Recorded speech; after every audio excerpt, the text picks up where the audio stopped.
Nothing about that Thursday felt like a Thursday that would change everything. That's the thing I keep coming back to. Nothing felt wrong at all, until it did. My name is Todd Moore, 73 years old, 31 years as a structural engineer in this city, Boston-born, Boston-built, and perfectly content to stay that way. I live in a brownstone on Rutland Square in South End. I drive a 2021 Volvo XC90. I had no enemies, no feuds, no unfinished business with the world. I am, by any honest measure, a simple man with a good life. And on the 22nd of November, my son invited me to Thanksgiving dinner. That's it. That's all it was. A Thursday. Dinner with family. Or so I thought. Welcome to Dad's Raw Revenge. Hit that like button. Drop a comment below letting me know where you're watching from. This story is going to take you somewhere. Alan called me the Tuesday before. I was at Render, halfway through my coffee, watching the morning foot traffic on Warren Avenue, when my phone buzzed on the table. Alan. I picked up. Dad, you coming Thursday? Lauren's been in the kitchen since Monday. I'm talking the full spread. Define full spread. I said, clam chowder to start, roast turkey, herb butter, the works. She's doing her cranberry relish. You know, the one with the orange zest you liked last year. I did like that cranberry relish. That detail right there is probably what got me. Who else is coming? I asked. Just us. Keith's staying here now, so he'll be around. And Lauren's cousin Jeff is driving up from Needham with his girlfriend Amy. Nothing big. Casual. I almost said no. Not for any particular reason. Just the comfortable inertia of a man who has learned to enjoy his own quiet. But the cranberry relish, and the fact that I hadn't seen Alan in nearly 6 weeks. What time? I said. 3:30. Come hungry. I smiled. I'll bring wine. I hung up, finished my coffee, and spent exactly 0 seconds thinking anything was wrong. That's the thing I want you to understand going in. I was happy to go.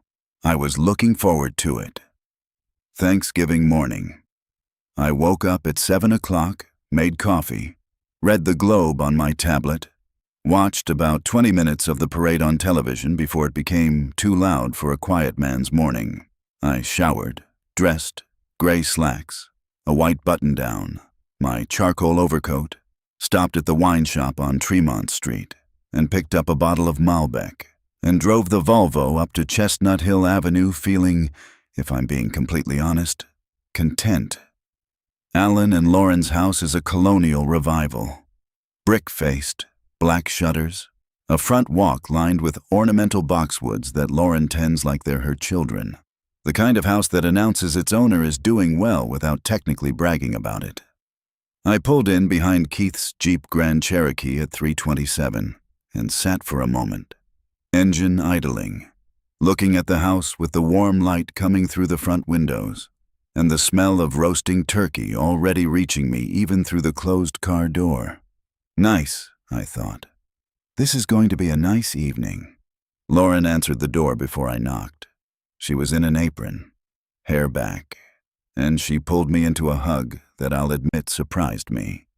Lauren is not what you'd call a physically demonstrative woman, but it was Thanksgiving, and people expand a little on holidays. I didn't think anything of it. Todd, right on time. Give me that coat. Alan appeared from the living room, hand already extended for the wine bottle. Dad, you look good. Come in. Keith was on the couch, scotch in hand, watching the pre-game. He raised his glass. Brother, Keith. I settled into the armchair across from him. How long you staying with them now? He shrugged. Couple more weeks. Maybe through Christmas. He swirled his glass. Divorce is a hell of a thing. Todd, it is. I agreed. We watched the pre-game in comfortable silence for a while. That particular brand of male family silence that doesn't need filling. The house smelled extraordinary. Butter and herbs and something sweet from the oven. Lauren had set the dining table properly. Cloth napkins, the good china, candles not yet lit.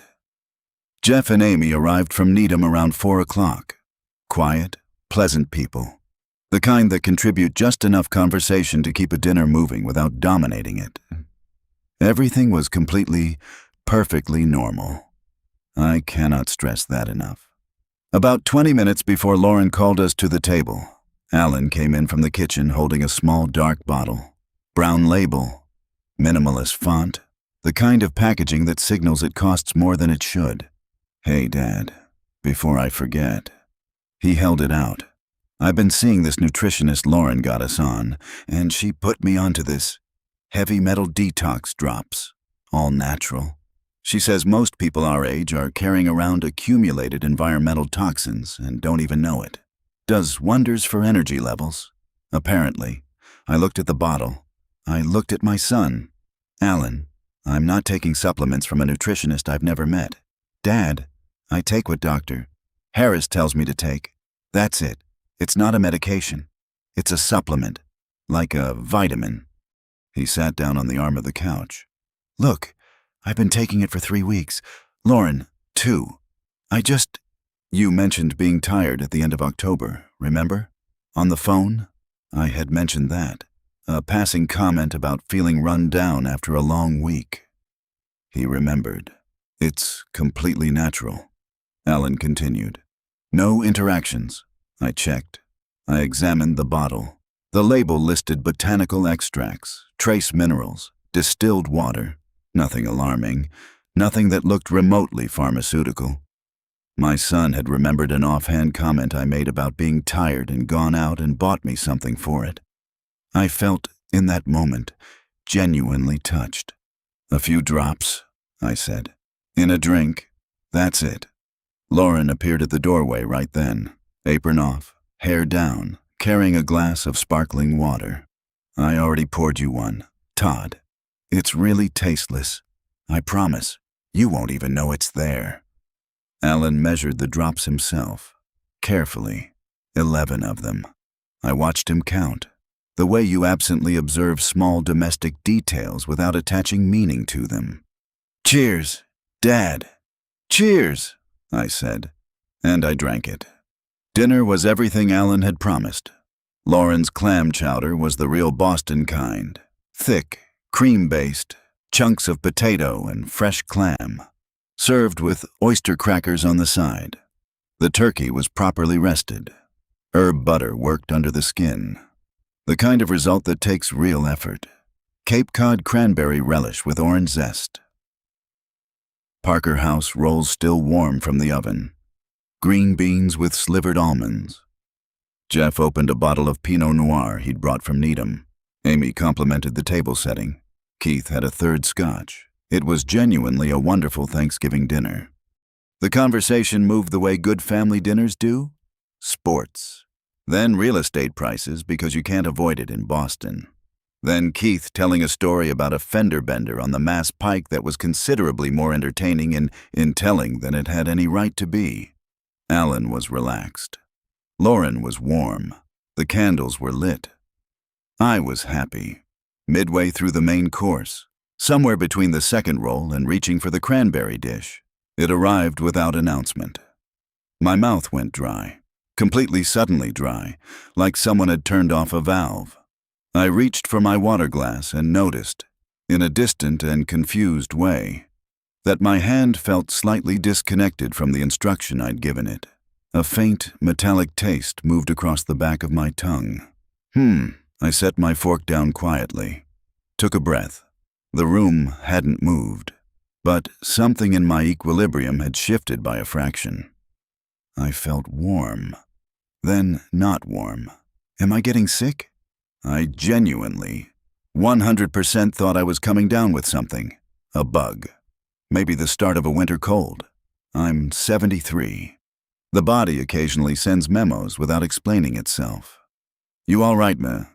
Dad? Alan's voice from across the table. Fine, I said. Just a little warm. I smiled. Lauren, this turkey is genuinely exceptional. She beamed. Thank you, Todd. I kept eating, kept talking, but the metallic taste persisted.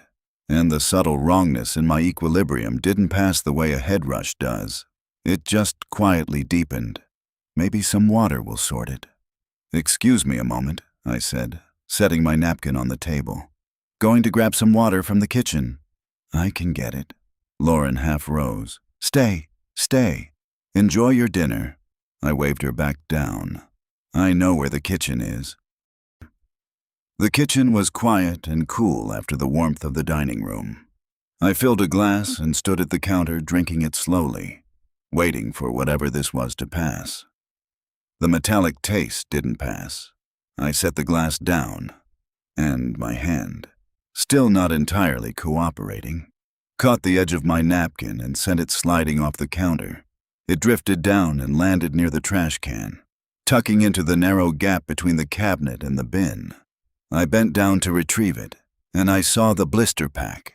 It was wedged in the shadow of that gap, torn, partially crumpled, pushed back far enough that you'd never see it standing upright. A corner of foil packaging with the clinical block lettering that belongs to prescription medication, not a kitchen. Someone in this house is sick and hasn't told me. That was my first thought, my only thought. Genuine, immediate concern. The instinct of a father and an older brother wondering which member of his family was dealing with something they'd been too proud or too private to mention. I picked it up and turned it over. Scopolamine. I didn't know what it was. I want to be absolutely clear about that.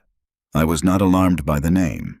I was concerned the way any parent is concerned when they discover a family member is on medication they knew nothing about. Alan's blood pressure had been high the previous year. Keith had mentioned something about vertigo over the summer. I took out my phone to look it up, to understand what this person was dealing with. To know whether I should say something or leave it alone, I typed the name into the search bar. The results loaded. I read the first entry. Then I read it again. Scopolamine contraindicated in elderly patients. Known effects include acute disorientation, profound short-term memory loss, temporary amnesia, and episodes of confusion that may present as early-stage dementia. The glass of water was still in my hand.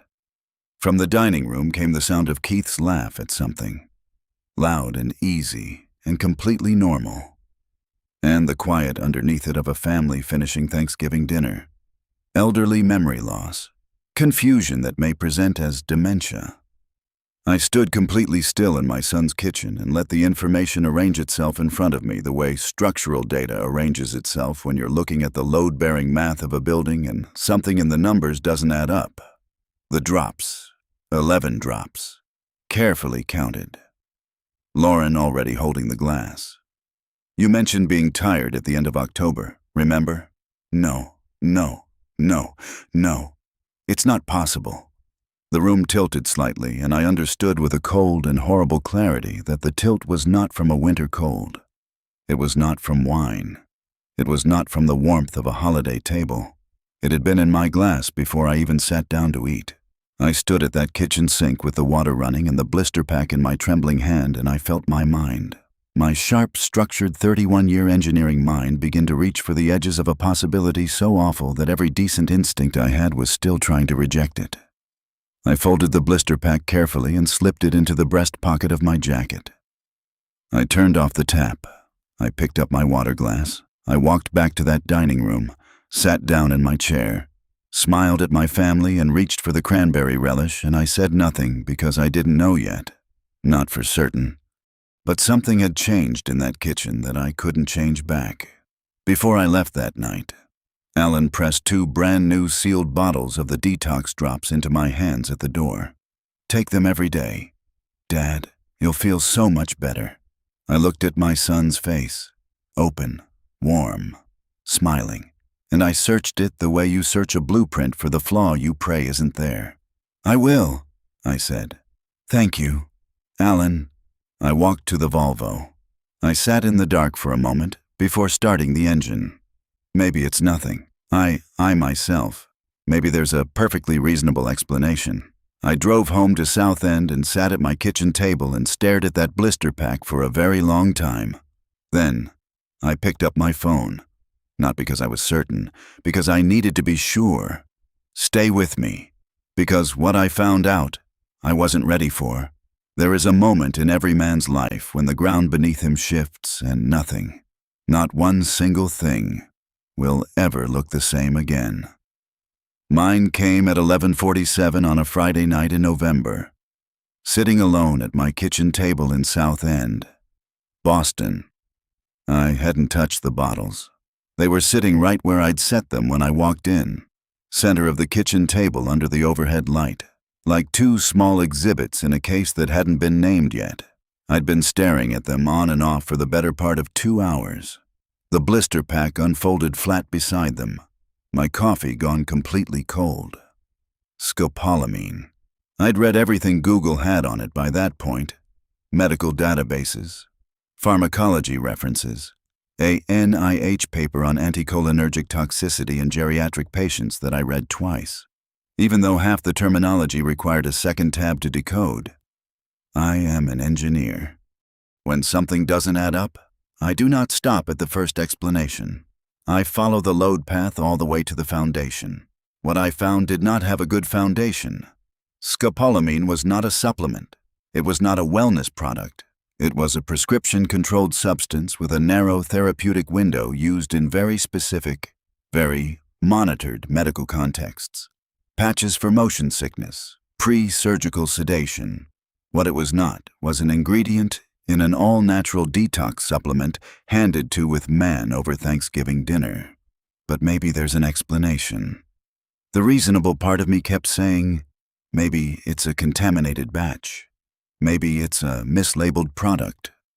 Maybe whoever dropped that blister pack has a legitimate prescription. And this is all a terrible coincidence. I wanted that to be true.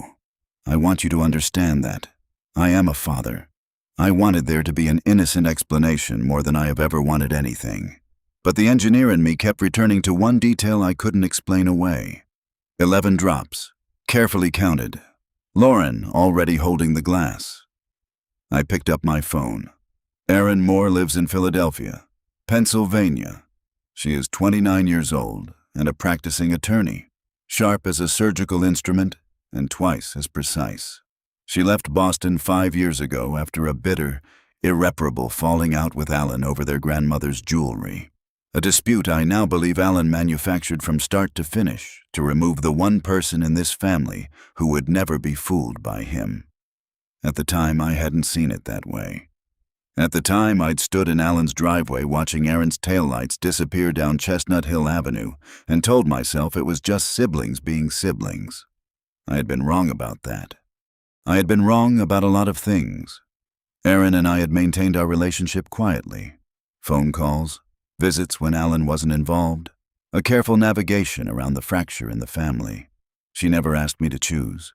I never made her feel like she'd lost. But calling her at midnight about her brother felt like crossing a line I couldn't uncross. I crossed it anyway. She picked up on the second ring. Dad, instantly alert. Erin does not do groggy. It's almost midnight. What's wrong? I need you to listen to me. I said, all the way through. Don't interrupt until I'm done. A beat. Okay. I told her everything. The call from Alan on Tuesday. The dinner. The drops. Alan measuring 11 of them carefully into a glass Lauren had already poured. The way it hit me mid-meal. The dry mouth. The metallic taste. The room tilting in a way that had nothing to do with wine. The napkin falling. The gap between the cabinet and the bin. The blister pack. The Google search at the kitchen sink with the tap running.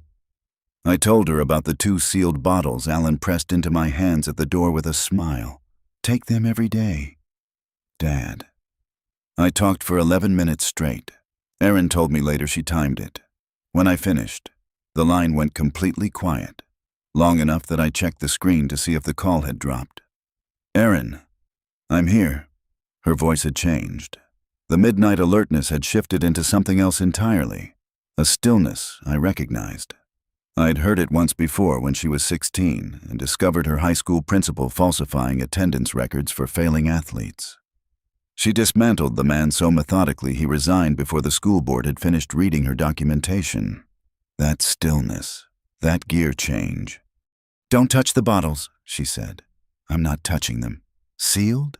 Both of them. Factory sealed. The blister pack. You have it? Right here in front of me. Good. I heard her moving. Philadelphia. 210 miles south. And I could picture her exactly. Up, barefoot. Laptop already open on her kitchen counter. I need you to overnight everything to me first thing tomorrow morning. The blister pack and both sealed bottles. FedEx, not USPS. There's a location on Boylston Street. Aaron.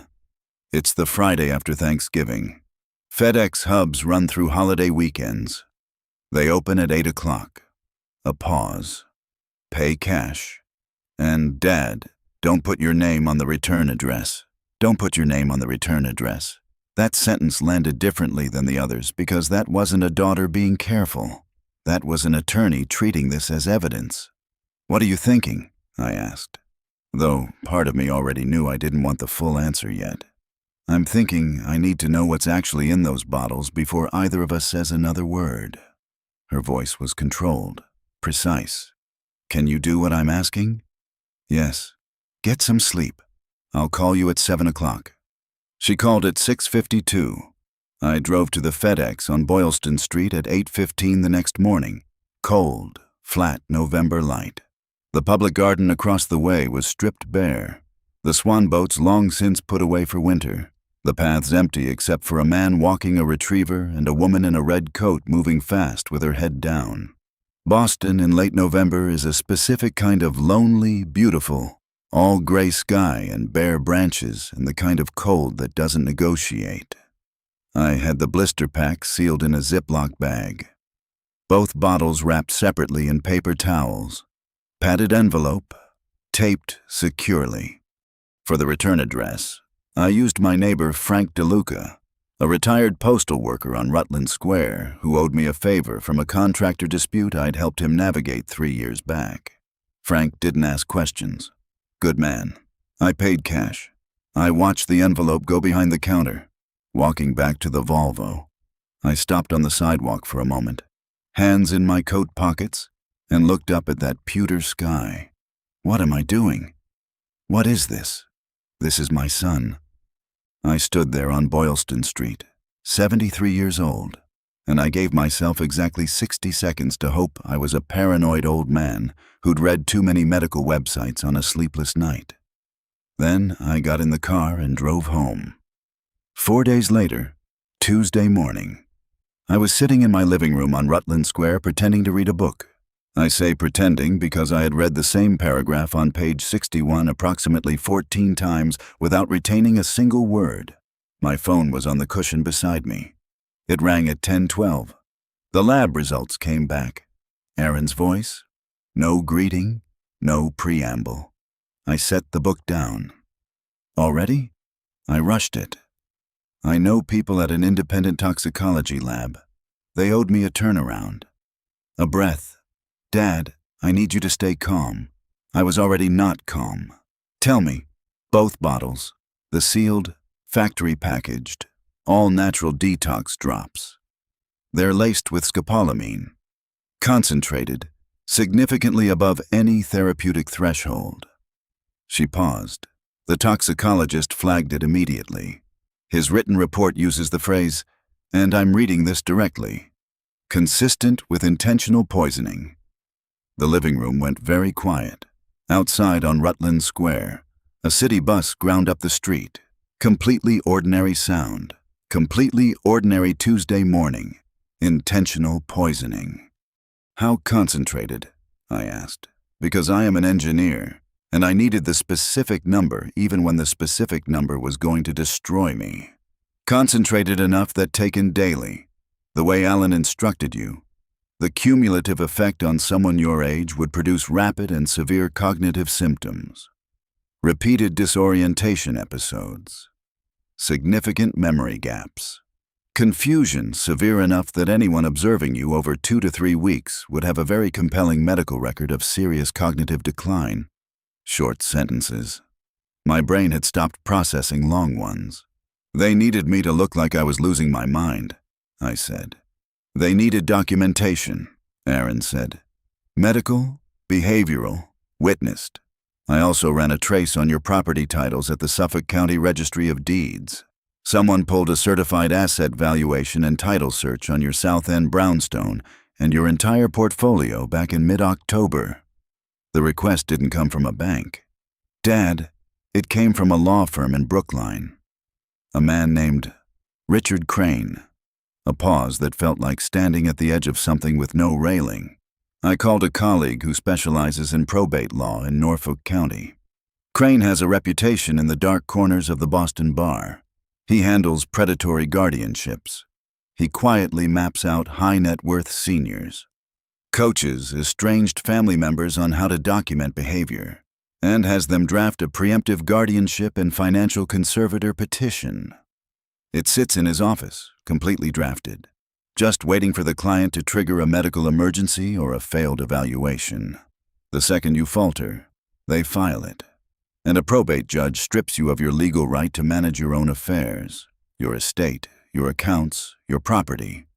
Everything under Alan's control. My estate, real estate holdings, retirement portfolio. 31 years of disciplined investment that I had built the same way I built everything. Carefully, structurally, with the long view in mind. Conservative estimate, north of $4 million. My son looked at his 73-year-old father and saw $4 million. I sat in my living room on Rutland Square, and I felt something happen inside my chest that I don't have a precise word for. It wasn't rage. Rage is hot and fast and loud. This was cold. This was structural. This was the feeling of a load-bearing wall giving way in slow motion and knowing exactly what's going to fall. Keith signed it, I said. It wasn't a question. Keith is listed as a supporting signatory. A pause. Dad. Keith moved into that house in September. I sat with that for a moment. My brother, 53 years old, recently divorced, recently broke, showing up on Alan's doorstep 2 months before Thanksgiving with his Jeep Grand Cherokee and his scotch and his comfortable couch-based existence. Suddenly, that timeline had a completely different shape. They bought him, I said quietly. That's my read. Aaron said, his signature on that petition isn't a confused brother making a bad call. That's financial survival. I closed my eyes. The pieces clicked into place with a sickening thud. Keith's sudden divorce in September, his sudden hospitality stay at Alan's house, the endless scotch. My brother hadn't fallen on hard times. He had sold his loyalty to my son in exchange for a cut of my life's work. Alan provided the professional setup and Keith provided the insider family validation. It was a corporate takeover of a father's mind. Her voice stayed level, but I could hear the pressure underneath it. That low, contained fury that Aaron had inherited directly from me. Are you okay? Was I okay? Was I okay sitting in the house I'd owned for 26 years with the maple trees bare outside my window and the coffee going cold on the table? Having just been told that my son, my daughter-in-law, and my brother had built a coordinated legal and medical scheme to chemically impair me, document my decline, and seize everything I'd spent a lifetime building. I will be. I said, what do? We do this exactly right. Her voice shifted into something clean and decisive. No confrontations, no calls to Alan, no changes to your behavior. Nothing that signals anything has changed on your end. You hear me? Total surface normalcy. Understood. First move. I'm scheduling you for a full independent cognitive evaluation. Court admissible. There's a neurological assessment center in Framingham run by a doctor, William Hart. He's provided expert testimony in 3 elder abuse cases in Massachusetts. I've already contacted his office. She'd already called. Before she even delivered the lab results, she had already made the call. We get you evaluated clean and on record before they file anything. That document becomes the foundation of everything. When? I asked. Thursday. I'm driving up Wednesday night. The line went quiet for a moment. I looked at the book still open on my lap. Page 61. That same paragraph. Aaron. I stopped. Tried to locate the right words somewhere in the wreckage of the last 4 days. I owe you an apology for the years I let Alan, Dad, firm, gentle, the voice of someone who has already processed the grief of a thing and come out the other side. Not now. We'll have that conversation. I promise you we will. But not now. A beat. Right now I need you focused and steady. Can you do that? Yes, I said. Good. I'll see you Wednesday. She arrived at Rutland Square at 7:43 Wednesday evening, December 4th. I watched from the front window as the silver Audi A4 with Pennsylvania plates pulled onto the street and parallel parked in one clean, unhesitating move. She stepped out in a dark wool coat, leather document bag over one shoulder, hair pulled back, 29 years old, and moving like someone who had never once in her life been uncertain about where she was going. That walk, that's not from her mother. That's mine. I opened the door before she reached the steps. We stood in the doorway for a moment, the December cold pressing in from the street, the brownstone warm behind me. And then she stepped forward and hugged me, hard, the kind of hug that carries the weight of 5 lost years and doesn't try to explain them. You look good, Dad, she said. I look 73, I said. She laughed. First real laugh I'd heard in 2 weeks. It hit me somewhere behind the sternum. Come inside. Show me everything. We worked at the kitchen table until past midnight. Erin laid it out in order. The toxicology report. The legal filings her network had surfaced on Richard Crane. The financial trail connecting Alan's guardianship petition to the estate valuation documents Crane had quietly commissioned. She set each page down with the deliberate precision of someone who had been arranging this architecture for days. Then, she pulled out one more document. Crane has done this before, she said, tapping the page. I ran his case history. 3 prior guardianship petitions in Massachusetts. 2 of them flagged by the State Elder Affairs Office for procedural irregularities. He has a pattern. He finds families with elderly high-net-worth individuals, coaches them on building a behavioral record, and files when the documentation is thick enough. She looked up at me. Alan didn't architect this alone. Dad, someone walked him through every single step. My son didn't just betray me. My son hired a professional to help him do it. I looked at the papers spread across my kitchen table, the same table where Erin used to do her homework at 12 years old. Back when this house was full and loud and whole. Back before Alan decided she was expendable. He'd been wrong about that. He'd been wrong about a lot of things. Thursday morning, we drove out to Framingham in the Volvo. Erin navigated from the passenger seat, coffee cups in the console, the radio low. Just a father and daughter on an ordinary December morning, which is exactly what it needed to look like. Doctor. William Hart's facility sat off Route 9, clean, quiet, unremarkable from the outside. The kind of place that does serious work without announcing it. I was in with Dr. Hart for 2 hours and 40 minutes. When I came out, Erin was in the waiting room, straight-backed, document bag on her lap, completely still in the way that meant her brain was running at full speed underneath. She looked up. Doctor. Hart stepped into the doorway behind me. He looked at Erin and said, without ceremony, Your father has the cognitive profile of a man 15 years younger. Whatever claims were going to be made, there is no medical ground to stand on.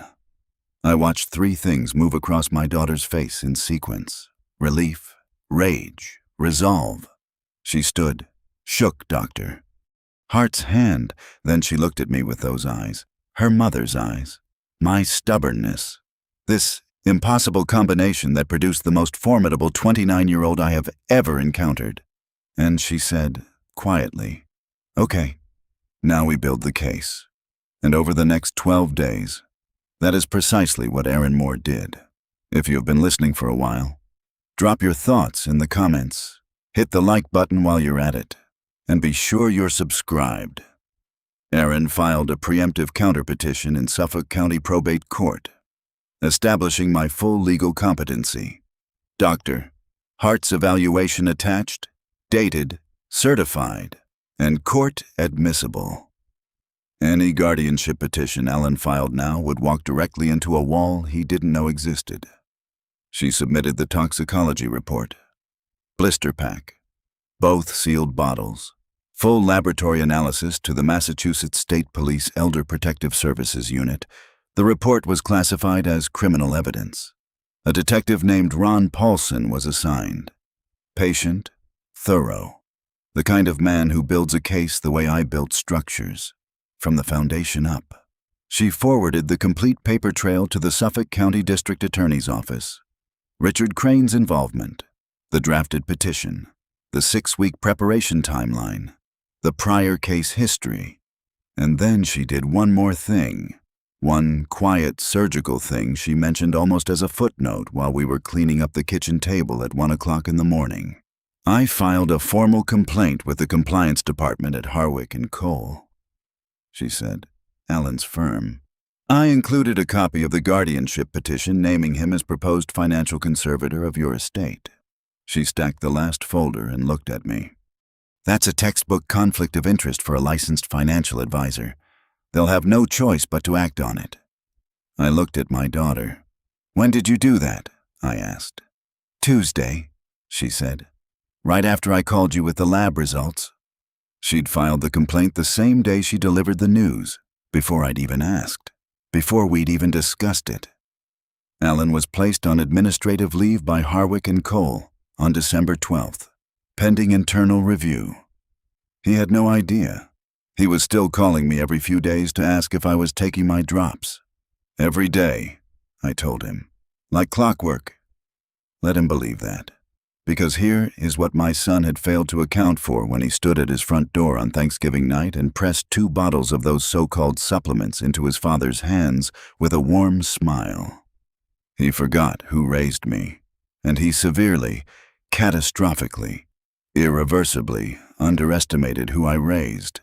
Every trap has 2 sides, the one who sets it and the one who figures out where the door is.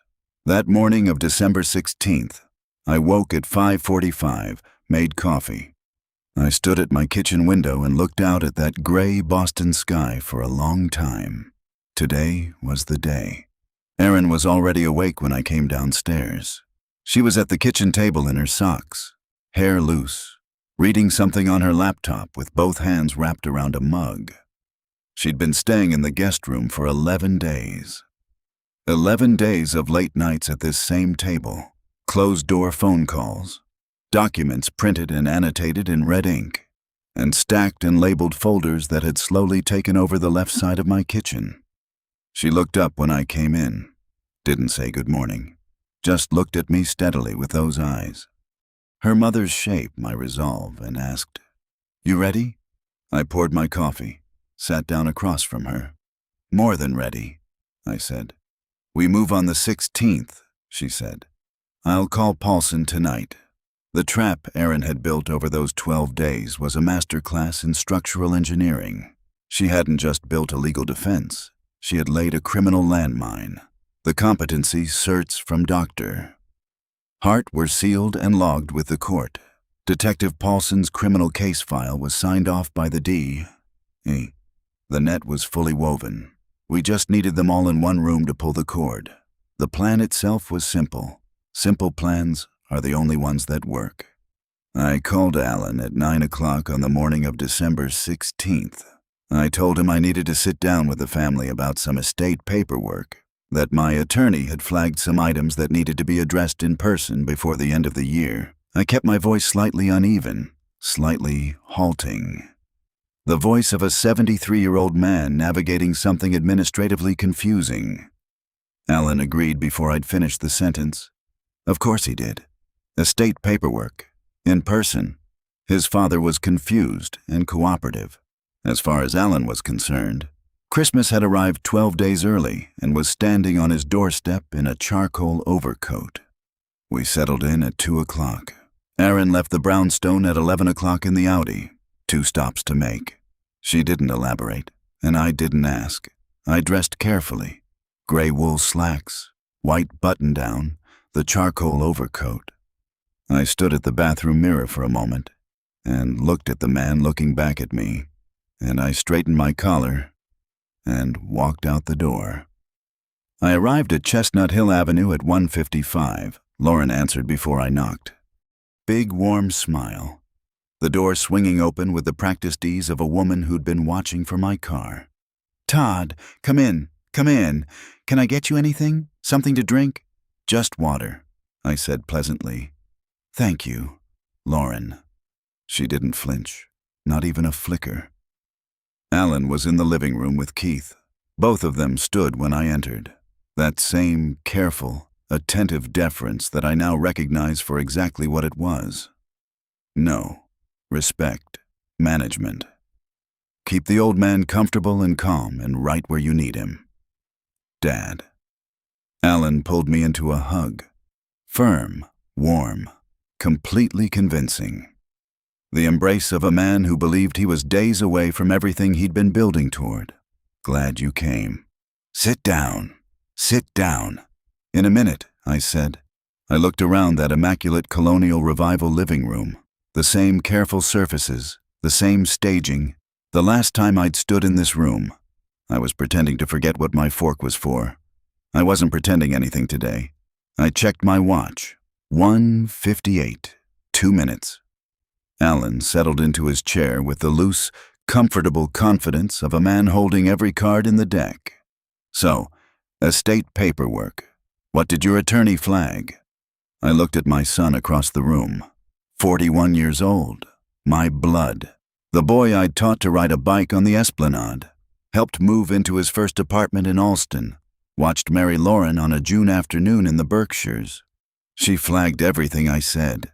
A small silence. Alan's smile held. "She?" The doorbell rang. I watched my son's face as Aaron Moore walked through his front door. I have witnessed a few genuinely unforgettable things in 73 years of living. Structures I designed going vertical for the first time, the moment each of my children was born. A sunrise over Boston Harbor from the top of a job site on a cold March morning in 1987. This was one of them. Alan's smile didn't collapse all at once. It left in stages, like a building losing power floor by floor. First, the eyes changed. Then the corners of his mouth lost their hold. Then his jaw went just slightly slack before some instinct caught it. Lauren made a sound behind him that was not a word. Keith stood up from the couch, then slowly sat back down. Erin walked in like she owned every inch of floor beneath her feet. Dark wool coat, leather document bag over one shoulder. The complete and total composure of someone who had been preparing for this specific moment for 12 days. She came and stood beside me and looked at her brother across the room with an expression that contained nothing warm whatsoever. "Alan," she said, just his name, like a period at the end of a very long sentence. "What?" Alan looked from her to me. "Dad, what is this? What's she doing here?" "She's my attorney," I said, "and my daughter, both of which she's always been. You just forgot the second part." Erin set her document bag on the coffee table. She opened it without rushing. No drama, no performance.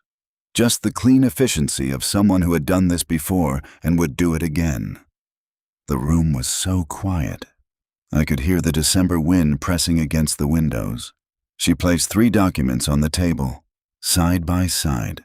Precise. "The first document," she said, her voice the temperature of the street outside, "is a certified toxicology report from an independent laboratory confirming that the sealed supplement bottles given to my father on November 22nd contain concentrated scopolamine well above any therapeutic threshold." The toxicologist's written report classifies the finding as, and I'm quoting directly, "consistent with intentional poisoning." Lauren sat down on the arm of the couch. Her face had gone the color of the walls. "The second document is the mental competency and guardianship petition drafted by Richard Crane of Brookline, signed by Alan Moore and Keith Moore, along with correspondence and filing records establishing a preparation timeline beginning in mid-October." She paused. Let the room absorb it. "The petition names Alan as primary guardian and financial conservator of my father's estate." Keith was staring at the carpet. The third document is a court-certified independent cognitive evaluation conducted by Dr. William Hart of the Framingham Neurological Assessment Center, dated December 5th, establishing my father's full legal competency. She looked up from the documents and let her gaze move from Alan to Lauren to Keith with the same steady clinical precision. "Said, to be very clear about what you did. You deliberately poisoned a fully competent man, staged witness behavioral episodes to manufacture a medical record of decline, and signed your names to the financial motive for doing so. A beat. You didn't make a mistake, you built a case, and so did we." Alan stood up. "Aaron, just everybody calm down. This is—" "Sit down, Alan." My voice was different. He sat down. "I want a lawyer," he said. Something had left his voice. That easy, managed confidence hollowed out. What was underneath was smaller than I'd expected, younger somehow. "That is the first intelligent thing you've said since November," Aaron replied. "I strongly encourage it." She looked at me, gave the smallest nod. I took out my phone and called Detective Ron Paulson. He picked up on the first ring. "Mr. Moore?" "We're ready," I said. They arrived in 2 unmarked vehicles. No sirens, no theatrical entrance. Just 4 detectives and the quiet procedural efficiency of people who understood that understatement was more devastating than spectacle. Detective Paulson was a heavy-set man in his mid-50s. Gray mustache, the unhurried manner of someone who had done this enough times to know that rushing it cheapens it. He introduced himself at the door, showed credentials, and walked into that immaculate living room like he had all the time in the world. Lauren started crying the moment Paulson began reading the charges. Not the controlled, managed emotional display I'd seen from her before. Real crying. The kind that comes when the architecture of a lie collapses all at once and there's nothing left to hold the face together. Keith wouldn't look at me. He stared at the floor and kept his hands very still on his knees. Alan said nothing. He looked at the carpet while Paulson spoke, and I knew from the quality of his silence that he had already been coached by someone, possibly Crane, possibly an instinct, on exactly what not to say if this moment ever arrived. He'd planned for the possibility of getting caught. That detail, above everything else, was the one that cost me something permanent. The handcuffs came out, and that's when Alan looked up. Not at Aaron, not at Paulson, at me. "Dad," his voice broke on the single syllable, clean in half. I don't know what made me do it. Maybe 31 years of engineering. The need to understand exactly where a structure failed and why. Maybe something older than that. Maybe I just needed to hear him say it out loud. "Why?" I asked. Just that. One word. The room went still. And then my son, my 41-year-old son, standing in his colonial revival on Chestnut Hill Avenue, with a detective's hand on his arm, started to cry. Not the quiet, dignified kind. The ugly, unraveling kind that a man produces when every wall he's built comes down at the same moment. Dad, I didn't mean for it to go this far." He stopped, wiped his face with the back of his hand. "The business. I had a business I was trying to get off the ground and it went bad. Really bad. I owe people.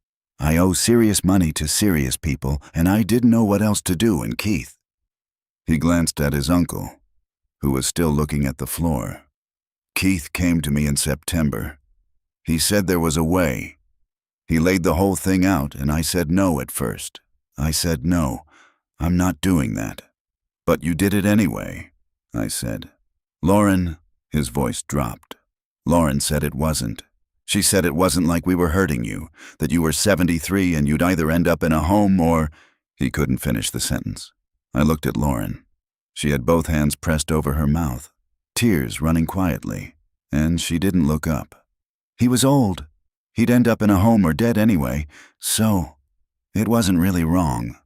That was the math they'd done on my life. "Look at me, Alan," I said. He looked at me. You sat across from me at that table. You counted 11 drops into my glass. You watched me get sick and you exchanged looks with your wife over the dinner table. My voice stayed even. It surprised me that it stayed even. And then you put 2 more bottles of poison in my hands at the door and told me to take them every day. I let that sit between us for a moment. That's not a man who got into trouble and made a bad choice. That's a plan. And you need to own what it is. He was crying too hard to answer. I turned to Detective Paulson. I'm done, I said. Alan Moore, Lauren Moore, and Keith Moore were each charged with felony elder abuse, criminal conspiracy, and assault by means of chemical poisoning under Massachusetts General Law, Chapter 2.6.5. Richard Crane was referred to the Massachusetts Board of Bar Overseers and disbarred pending criminal investigation for his orchestrating role in the guardianship scheme. Alan was formally terminated by Harwick and Cole effective December 16th, the same day the handcuffs went on. When the house was empty, it was just Aaron and me. The candles Lauren had lit on the mantel were still burning, this small, absurd, domestic detail that made the whole afternoon feel slightly surreal. The good china was visible through the dining room doorway. Lauren had apparently been preparing for a dinner that was never going to happen. I walked to the front window and looked out at Chestnut Hill Avenue. Bare trees, pewter sky, the quiet street going blue in the early December dark. 24 days ago, I parked the Volvo right there and walked up that front path genuinely happy about cranberry relish. Erin came and stood beside me. Your estate, she said quietly. The irrevocable trust documents are already filed. Everything is protected.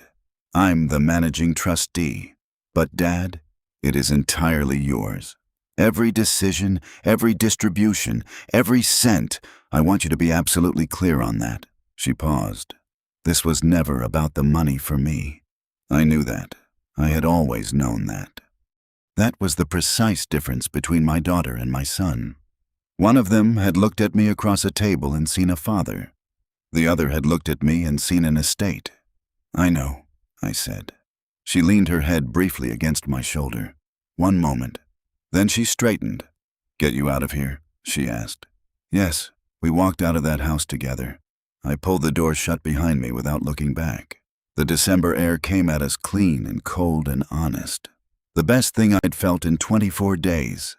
I stopped at the top of the front steps. There's a place on Newbury Street. I said, does a lobster roll that'll make you question every life decision that kept you in Philadelphia? Erin laughed, full and unguarded and real. My daughter's laugh, the one I hadn't heard enough of in 5 years, and it landed somewhere deep and necessary. Lead the way. Old man, she said. Old man. I smiled and walked down the steps. The case went to trial the following spring. I sat in that courtroom in my gray wool slacks and my white button-down on the day of sentencing, and I listened to a judge speak in the precise formal language of the Commonwealth of Massachusetts. And what she said, stripped to its essence, was this. What was done to Todd Moore was not a family dispute. It was a crime. Alan received 4 years. Lauren, 3. Keith, 2.5. Richard Crane was facing his own separate criminal proceedings. I did not feel triumphant walking out of that courthouse. I want to be honest about that because I think you deserve the honest version. You do not feel triumphant when your son goes to prison. You feel the accumulated weight of every year, every phone call, every Thanksgiving, every moment you wish you had seen sooner and didn't. But underneath that weight, solid and load-bearing and permanent, I felt something else. Clarity. The specific clarity of a man who has been lied to for a very long time and has finally, completely, stopped being lied to. The feeling of a fever breaking, of a winter ending, of putting down something heavy you carried so long you forgot it wasn't supposed to be yours to carry. If this story found you, share it with someone. Hit that like button, subscribe, and drop a comment below. Let me know where you're watching from. I will see you on the next one.